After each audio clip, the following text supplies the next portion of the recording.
What's up, guys? Chris Hayre with you on a brand new episode of Chargers Weekly. A bit later, Daniel Popper of The Athletic going to join me, recap week 3 of OTAs from the podium. But my first guest, haven't seen my guy in a while, Daniel Jeremiah, Move the Sticks, Chargers radio analyst. DJ, I promise you, I was in my room. I'm like, I'm going to get my Jeremiah Brooks t-shirt out for this podcast. I wore it last week. It's dirty. It's not available. Okay. But I was thinking of you, brother. No, I appreciate that. And you know what, be very proud of that, because those shirts run small. And the fact that post-pandemic, or, as we're winding down with the pandemic, that it fits that's a big win. That's a big win for you. And it's comfortable. Like you got to come up with another design for 2021. No, that's on the to-do list now. I got to do that. I pay for the production of it, and I don't make any money off the sale of it. So it's a brilliant business strategy that I've developed. But they're great giveaway gifts. So yeah, we got another one coming. I got to think of one. Good. How you doing? You rested from the draft? Yeah, man, it's like kind of recovery time for me. Just kind of rest and recover. And I've got my notes here. My first player that I watched for next year's draft, I did him yesterday. So Sam Howell from North Carolina is the first one I've peeked at. And it's hard to believe, as we're going to talk today about the draft we just had, that it's already starting again. Like, I remember what does Rivers' hat say?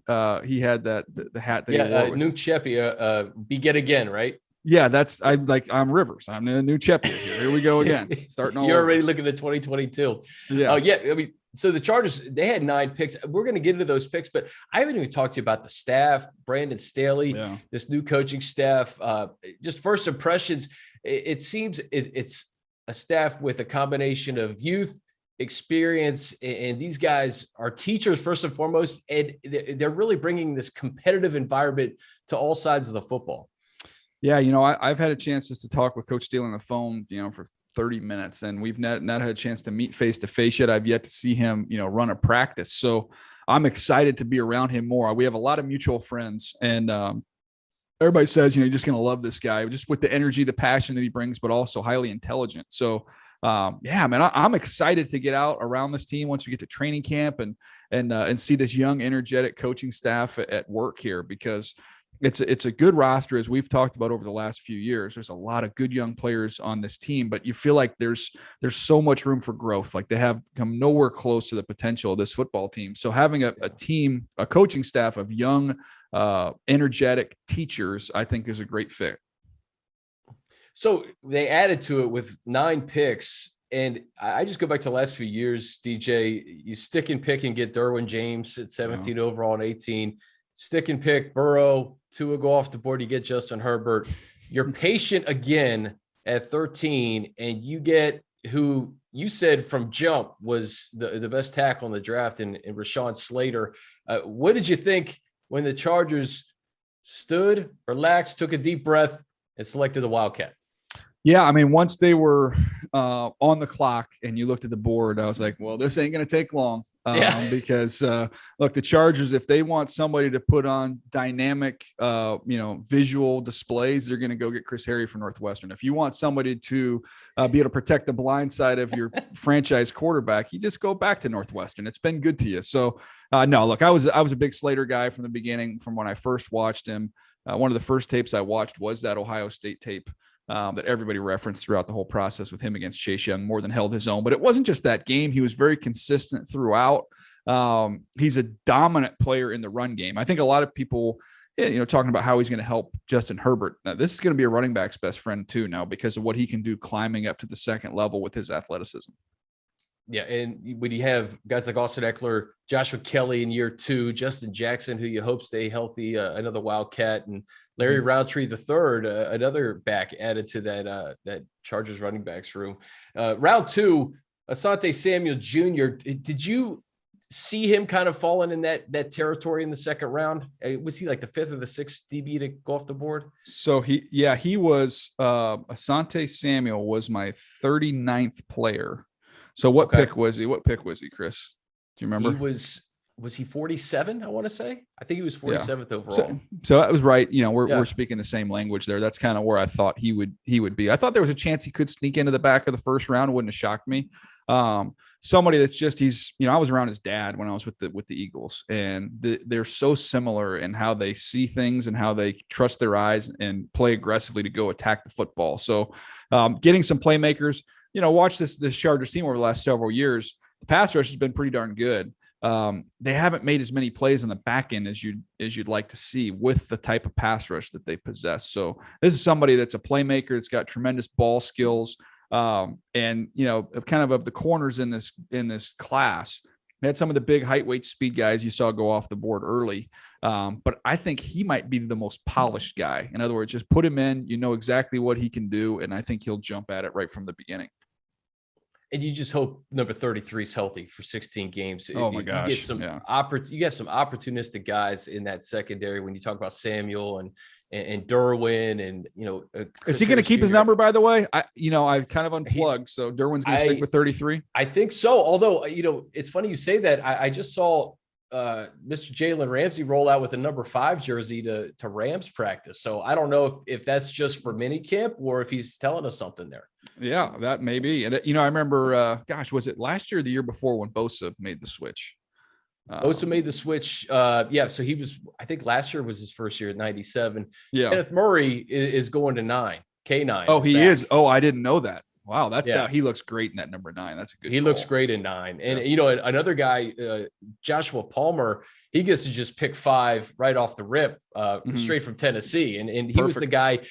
It was so weird. These connections with these Chargers draft picks, DJ. So they both went to St. Thomas Aquinas, Asante Samuel and Joshua Palmer. Palmer said his first rep ever in high school was against Asante Samuel. And there was so many wide receivers we talked about throughout this process. I don't know if we got with the Chargers deep enough talking about a guy like Joshua Palmer. A lot of people have raved about the player. He could be in the right system. What did you make of what you saw from him at Tennessee in the Senior Bowl? Well, it's interesting. You talk about the high school he came from and all the talent there. It was watching him against Alabama, and Patrick Surtain was one of the first tapes that I watched. Think about Patrick Surtain in his high school. Tyson Campbell, another big-time corner, went to the top of the second round. It seems like these same high schools are producing all these players each and every year. But no, look, to me, he's tall, he's long, he's rangy. You saw that in the Senior Bowl week of practices. Playing above the rim. You think about what Mike Williams has done for this team forever. I think you put somebody like this in there that kind of gives you a lot of those same type of skills in terms of being able to really go up and get it. I think when you get down inside the red zone, he's going to be a fun weapon to deploy. And not just outside. They played him inside as well there at Tennessee. So you got some versatility there. He's not going to blow you away with just, blow your doors off speed. But he's a guy that doesn't have to create a ton of separation to make plays because he's going to pluck the ball off your head.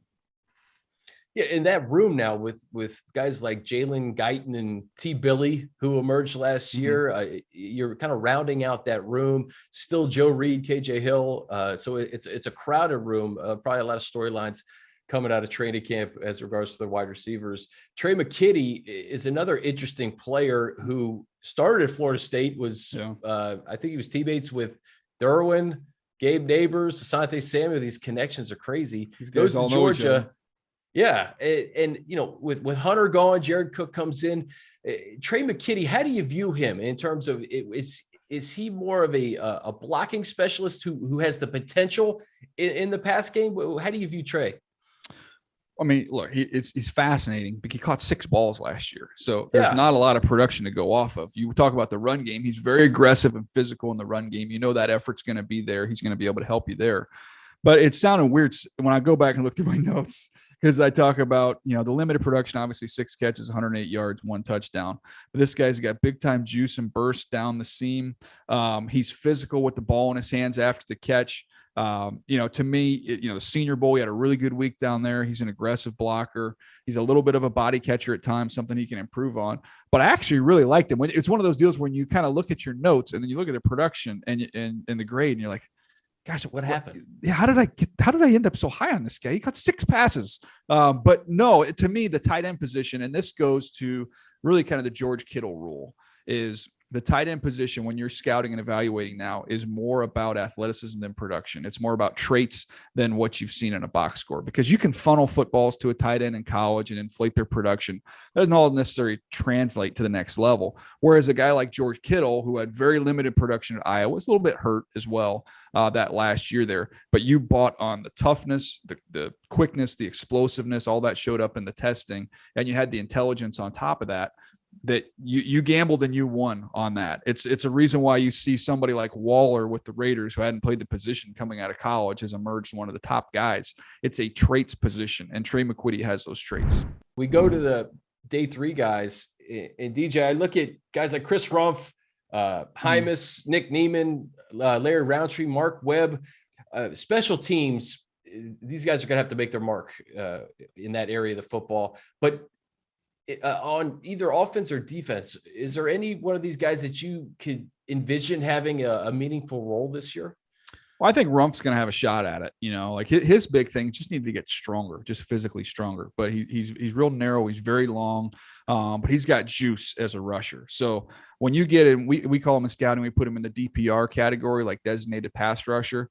I don't know that he's going to have a home on early downs early on in his career, but I think he is going to have a chance to get out there in some of those sub packages to be able to rush, and not just coming off the edge. He's real good as a looper. You can run games with him and do different things like that. He's a really good finisher for somebody who might not just be as strong as you'd like. Obviously his dad's a coach, so he's got all that background and knowledge to go along with it. But plays hard, and he's got big time juice. So, look, there's no Melvin Ingram on this team anymore. Chenna, we are excited to see what he can do with this new opportunity. I know you and I have talked about him for a couple of years now, how much we believe in Chenna and what he can do, but you need another guy. And to me, Fackrell's got to have a chance to fill that role. But I think you're going to give Rumph a chance here to compete and see if he can't fight for a spot when you get in those sub situations. Yeah, Fackrell, a guy who 10.5 sacks a couple of years ago. You lose Isaac Rochelle, no Melvin Ingram coming back. So going to be a lot of new faces on defense. And DJ, as you kind of survey the landscape of the AFC, it'll get you out of here on this, seeing what teams like the Chiefs and the Ravens and the Bills, what they did to upgrade their rosters, both in free agency and through the draft.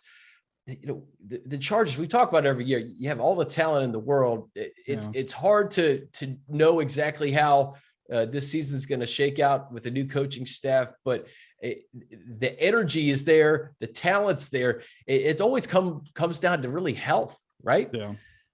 That's been the story. I mean, that's been the story for as long as you can remember here with this Chargers team. You have health. The 1 year they've had, really good health over the last 5 years. What do you know? They go out and rip off 12 wins or whatever it was, and then knock off the Ravens in the playoffs and go up to New England. So this team, if they can stay healthy, I do think this is a playoff roster that Tom Telesco's put in place.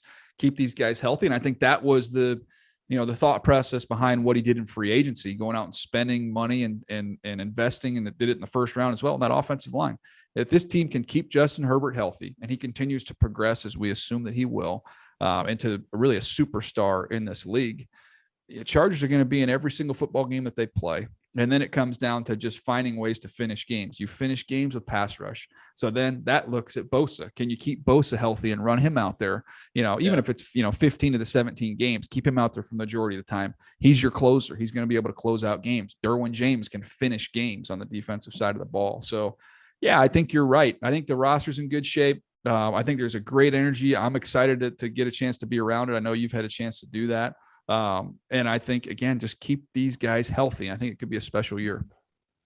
Week 1, man, the first guy we talked about, Rashawn Slater, gets Chase Young right off the rip. Rematch. And this new look offensive line. How about that for a test? This Washington defensive line. The guy on the other side ain't too shabby either now. He's not too bad. Yeah, Montez Sweat, pretty darn good. That's a good front. So that'll be a great test.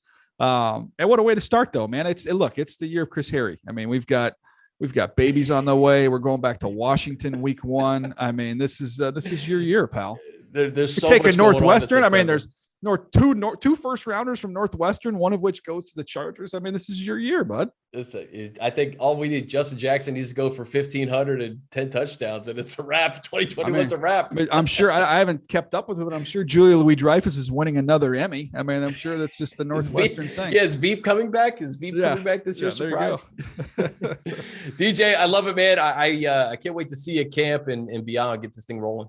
No, I am. Look, I am fired up for this football season. I'm always fired up for football season, but after last year, this year, fans in the stands, hopefully we're seeing a lot more of each other in person. I could not be more excited, man. It's going to be a great 2021.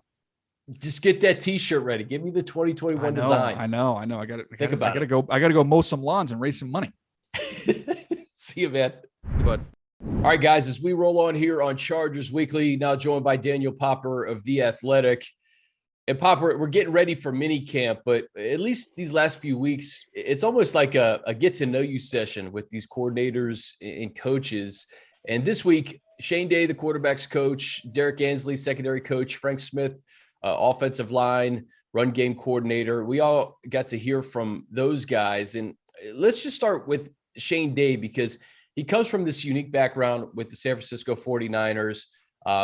We just talked about it. The fact that Justin Herbert was going to be his guy, pretty appealing. Yeah, absolutely. I think that was my biggest takeaway from our conversation with Shane Day, was just that Justin Herbert is drawing coaches and drawing offensive minds to the Chargers. He's very appealing in terms of coaches and where they want to go. We talk about Shane Day coming over from the 49ers. He specifically said yesterday that the most appealing part of the job was getting to coach Justin Herbert. And that's getting a great coach from a great tree to come over and be your pass game quarterbacks coach. And you also talk about Joe Lombardi. He had a chance to go be the offensive coordinator for the Detroit Lions. It didn't go that great, but he has spent a lot of time in New Orleans and had a really cushy gig there. He's coaching Drew Brees. It was Brees, obviously, before he retired, and then coaching under one of the greatest offensive minds in football, in Sean Payton. He has a chance to win a Super Bowl every single year. It's a great environment to coach in. And so he's not going to leave for just any opportunity. The reason that appealed to him was the chance to coach Justin Herbert. Obviously, he has a history with Brandon Staley, but when you have a quarterback as talented, as smart as Justin Herbert, to make the Chargers a very appealing place to be. And I think that was one of the biggest takeaways from talking with yesterday. Yeah, whether it was Joe Lombardi or Shane Day, one thing was clear: Justin Herbert is a smart guy. He's picking things up pretty quickly. That was the one thing that you take away from that. It also, the fact that Shane Day comes from San Francisco, these collaboration of ideas, whether it's from New Orleans, or Frank Smith was in New Orleans, but he was also in what is now Las Vegas. Shane Day comes from the school of Kyle Shanahan. So I think the kind of like the no ego approach, that like, hey, no idea is a bad idea, in an effort to make Justin Herbert in this offense the best version of itself. That's a refreshing element in my eyes as well. Absolutely. And that was something that Brandon Staley talked about in his introductory press conference, is that he really wanted to create a collaborative environment. It's one thing to say it, and it's one thing to actually do it. And I think in talking to these coaches this week, you're realizing that he's actually building that. He means it. It's not just words, he's putting it in action. And I think you're seeing it first off, with bringing in guys who were a part of the Saints system, and Frank Smith, obviously, as we said, we're both there. That is a key tenet of what Sean Payton does. No idea is too crazy. When they sit down at the beginning of the week to make their game plan, you can bring anything to the table, and he's not going to just write it off. He's going to consider everything. He creates a really collaborative environment, especially with his offensive game planning. And I think Brandon Staley saw that in 2009, when he was still, in the college ranks as a young coach. Because of his relationship with Joe Lombardi, he got a chance to go sit in the quarterback's room in 2009 with the Saints, and sit in with Drew Brees and Joe Lombardi and Sean Payton. I think he saw what they did in terms of that collaborative environment. I think that strongly influenced his approach to that. And you can see it in how he's building the staff. They're going to take ideas from everywhere, including the college game, right? They have Chandler Whitmer in here from Clemson. Derek Ansley, who we talked to on Monday, obviously from Tennessee, has coached with Nick Saban. So they're going to draw ideas from everywhere. And primarily with this offense, it's going to be from the Saints. And then they wanted to bring in some of these Kyle Shanahan elements, specifically in the run game, because that's something that he does at a very high level in terms of his play calling and scheming.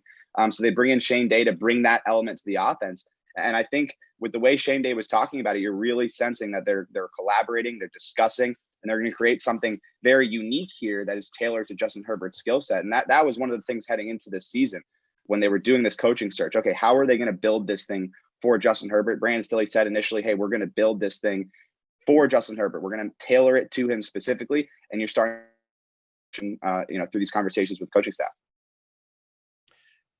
I encourage, if you're listening to this or watching this on YouTube, watch the press conferences because they are very insightful. You learn a lot about these coaches and these coordinators and kind of where they come from.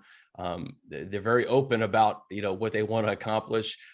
It was really cool to listen to Frank Smith talk about his time in New Orleans, getting a PhD in football, learning from guys like Sean Payton and Aaron Cromer, and obviously Joe Lombardi, Pete Carmichael, to hear the kind of the journey of these coaches and all the information. Just think of all the information that you collect at each stop during each week of a meeting with Sean Payton and a coaching staff down in New Orleans.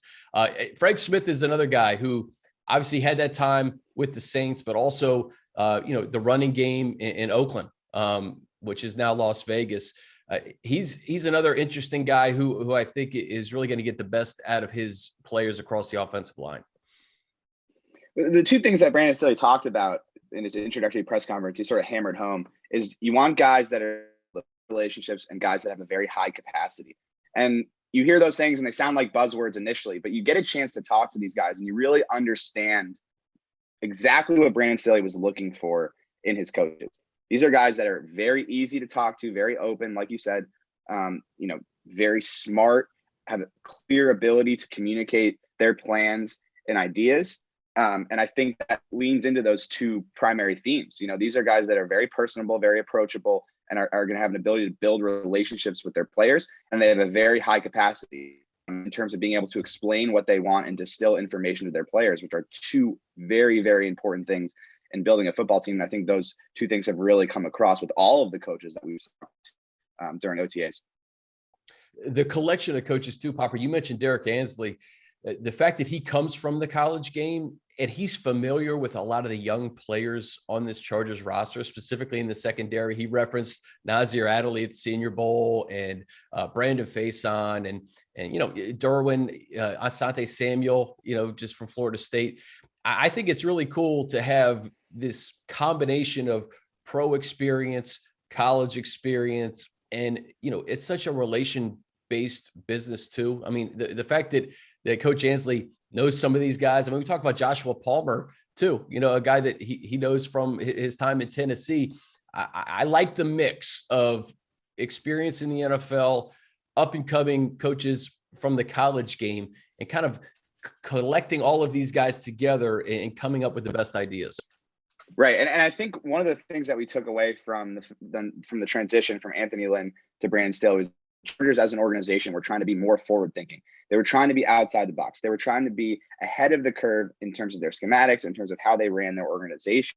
Right. And we think about how trends happen in the NFL. They typically start in high school and then they move to the college game and then they move to the NFL. You think about how the spread offense moved through football, right? That was initially a college thing and then it moved to the NFL. Now the NFL is very. So Brandon Staley is thinking about that. He's all right, where can I get new ideas from? How can I always stay ahead of the curve? And one way to do that is to poach some really great college coaches and find things that are happening in college, bring the NFL that might be new and different. It might allow you to be outside the box and be ahead of the curve. Another guy we haven't talked to yet, has been a great college coach for a long time, is Chris Beatty, the wide receivers coach who's been all over college and was most recently at Maryland, my alma mater. Shout out to the Terps. And and so you have, like we mentioned earlier, Derek Ansley, and so you're taking some college guys because you want new ideas, and these guys are typically young and in some cases getting their first chance in the NFL, right? And so willingness to accept new ideas, encourage new ideas, and identify them and actually pursue them.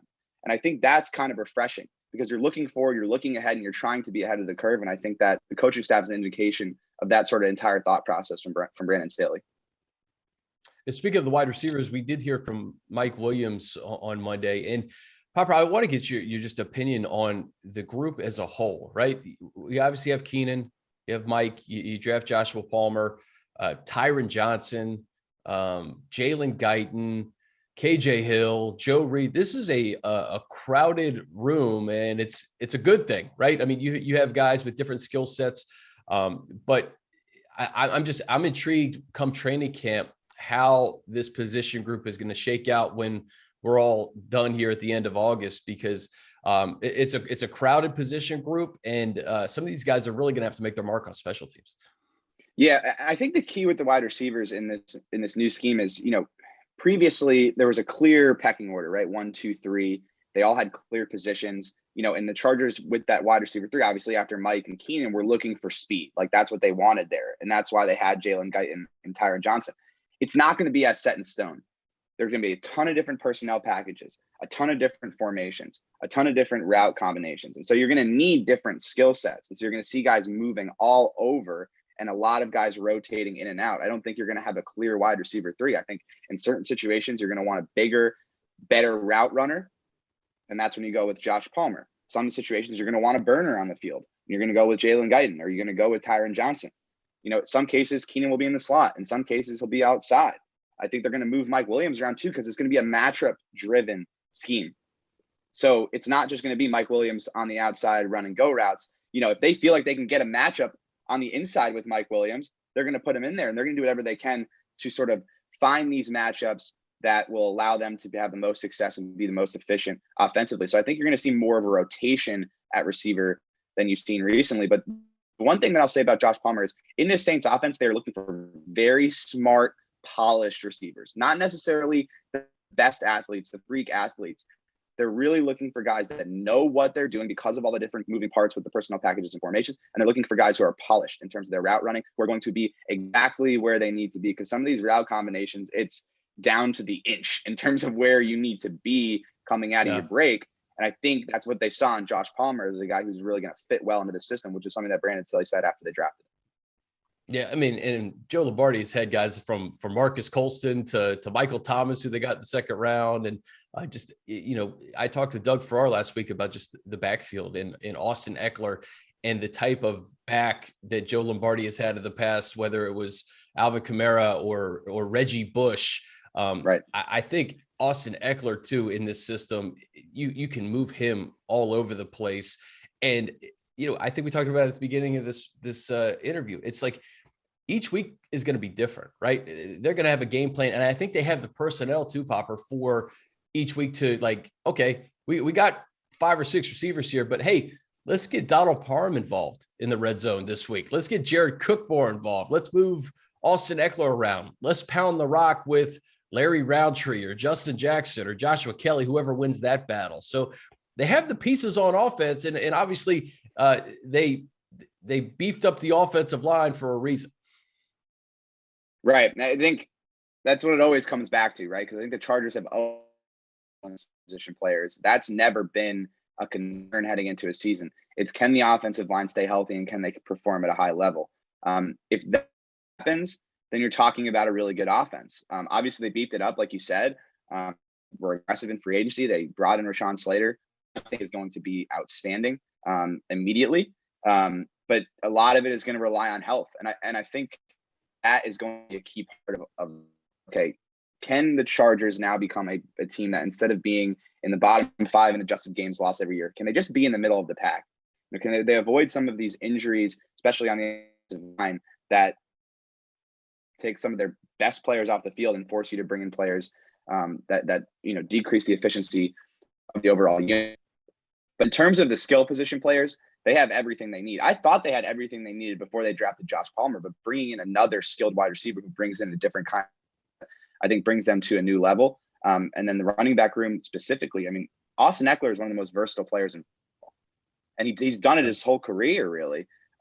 He's just carved out more and more playing time, but he's a polished route runner, great hands. He's excellent through contact. I mean, just going back and watching some of his highlights, I know he was doing something for NFL Network where, went back and watched that screen pass they took to the house against the Colts in 2019. Just his ability to run over guys and run through contact and not be brought down by the first defender. It's so honestly fun to watch because he's not the biggest guy, but he's going to be all over the place. He has been doing that in the past, But I think, screen game, in the slot, out wide, motioning, using him as kind of that chess piece to create mismatches, whether it's against safeties, against linebackers.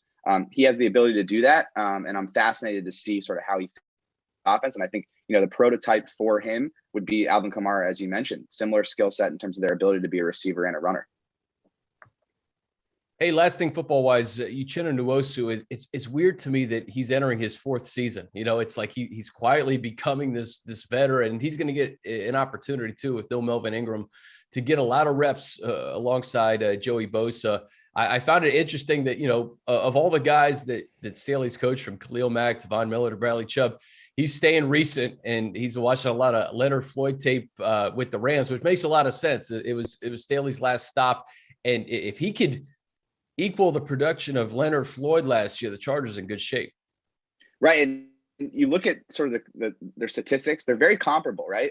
Leonard, 4 sacks back-to-back years. He had 1 7-sack year, but he hadn't really into that like top flight pass rusher that you were looking for. And then he absolutely explodes in Brandon Staley's defense in a contract season and ends up getting a big payday.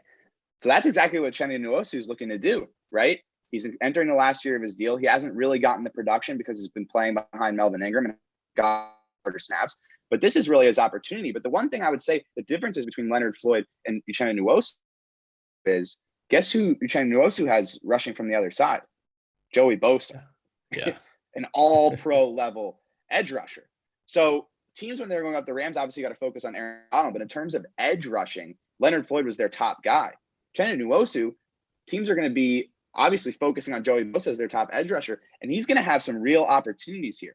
You've seen flashes from Chenna year after year after year, but he just hasn't been able to get consistent playing time because Melvin Ingram has been there. I mean, he's gotten some because Melvin's has been injured in the past, but this is his real opportunity.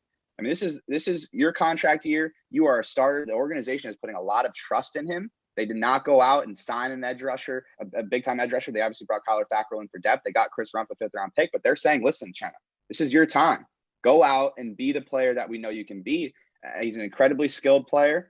He's a great pass rusher, and I think we're going to see a huge season from him, primarily because teams will be focusing in on Joey Bosa, and I think he's going to have a lot of opportunities to get after the quarterback. So I'm expecting big things from Uchenna Nwosu, and people have been asking me, who's the breakout candidate? Who's the breakout candidate? It's him every time for me.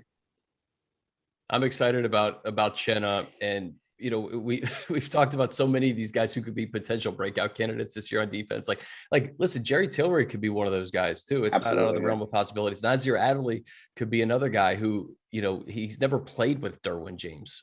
So that'll be another guy that I'll have my eye on. Obviously, we have mini camp, and then things get real quiet. And dude, I have to mention this because anytime Long Beach Island gets brought up to me, I just smile because I grew up going to LBI. So Popper went to Maryland, and we're at camp the other day, and I'm like, we're talking about going back home and whatever. And you're like, yeah, I'm going to Long Beach Island. I'm like, what? South Jersey. Most people listening to this have no idea what we're talking about, but I don't care. It's fine. If you're ever on the East Coast, you got to go to LBI, Popper. Absolutely. Go to the Singing Ice Cream Parlor in Long Beach Island, where you go get a sundae and they sing you songs. What's better than that? It's beautiful. Yeah, I can't wait to get back east. Obviously, I grew up going down the shore. I sound like I'm from Jersey now. Down the shore. Yeah. That's what my girlfriend says. But really excited to get some time away, honestly. It's been a grind here getting through free agency and the draft, but we got a little quiet time. Get home, go to the beach, get off Twitter. Yes. I know you guys won't be happy about that, but I'm going to try and get off Twitter for a little bit. But yeah, really looking forward to getting back home, seeing my family, and spending some much needed time at the beach. And you know what, fans, you should also get off Twitter for a little bit. Enjoy yourselves and go to the beach too, right? I mean, as soon as minicamp's over, there's no reason. Just take some time, check in every now and again, but enjoy your summer, and we'll have you covered come training camp. Popper always has you covered. 4 takeaways. If you haven't read it on The Athletic, do so. Always appreciate the time, brother. I will see you out at minicamp next week, and we got another season ahead of us, man. If you blink, it'll be end of July. Absolutely. Thanks for having me, Chris. And that's going to do it for us. So big thanks to Daniel Popper and Daniel Jeremiah for joining me. Be sure to download and subscribe to the Chargers Podcast Network, wherever you listen to podcasts. We're also on YouTube. So if you're watching this, thank you for watching. Keep watching every Thursday. Have a great weekend. And until next time, I'm Chris Hayre.